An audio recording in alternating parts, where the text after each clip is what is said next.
रामायण के युद्ध के दौरान जब बजरंग बली अपनी गधा चलाते हैं तो रावण का सैनिक कुछ ऐसा बोल देता है कि बजरंग बली अचानक रुक जाते हैं। ये देखकर पास में खड़े लक्ष्मण जी चिंतित हो गए। उन्हें लगा कि यदि हनुमान ने उस राक्षस को नहीं मारा तो वह उन पर वार कर देगा। लक्ष्मण जी तत्काल आगे बढ़े और उस राक्षस पर बाण चलाने लगे, लेकिन हनुमान जी झट से उसके सामने आ गए और बोले कि नहीं लक्ष्मण भैया, मैं इसको नहीं मरने दूंगा। यदि आप इस पर ब्रह्मास्त्र भी चलाएंगे तो भी मैं इसके सामने खड़ा होकर रक्षा करूंगा। अब आप मेरी चिंता छोड़कर यहाँ से चले जाइए और कोई दूसरे राक्षस को मारिए।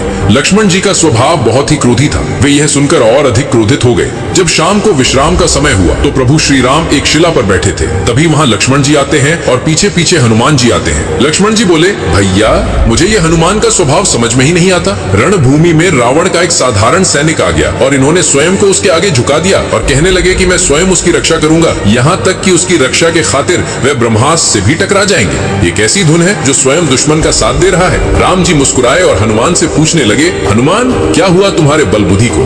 रण में अपने दुश्मन को क्यों क्षमा कर दिया? तब हनुमान जी निडरता से बोले, प्रभु जब मैंने उस पर प्रहार किया तब उसके मुख से भयवश हे राम निकल पड़ा। राम नाम सुनकर तो मैं स्वयं को भी भूल जाता हूँ, फिर चाहे कोई शत्रु ही क्यों ना हो। यदि वह आपके नाम का उच्चारण करे तो उसके सामने मेरा हृदय स्वयं नतमस्तक हो जाता है। भला मैं कैसे उसका वध करता जो भय के क्षण में भी नाम ले रहा था मेरे राघव का, मेरे प्रभु श्री राम का। ये सुनकर प्रभु श्री राम प्रसन्न होकर खड़े हो गए और हनुमान को अपने हृदय से लगा लिया और बोले, हनुमान थोड़े दिन पहले ही तुमने समुद्र को लांघकर अपनी शक्ति का परिचय दिया था, लेकिन आज तुमने फिर से एक बार सिद्ध कर दिया कि तुम्हारी भक्ति अद्भुत है। संसार में कोई तुम्हारी भक्ति की बराबरी नहीं कर सकता।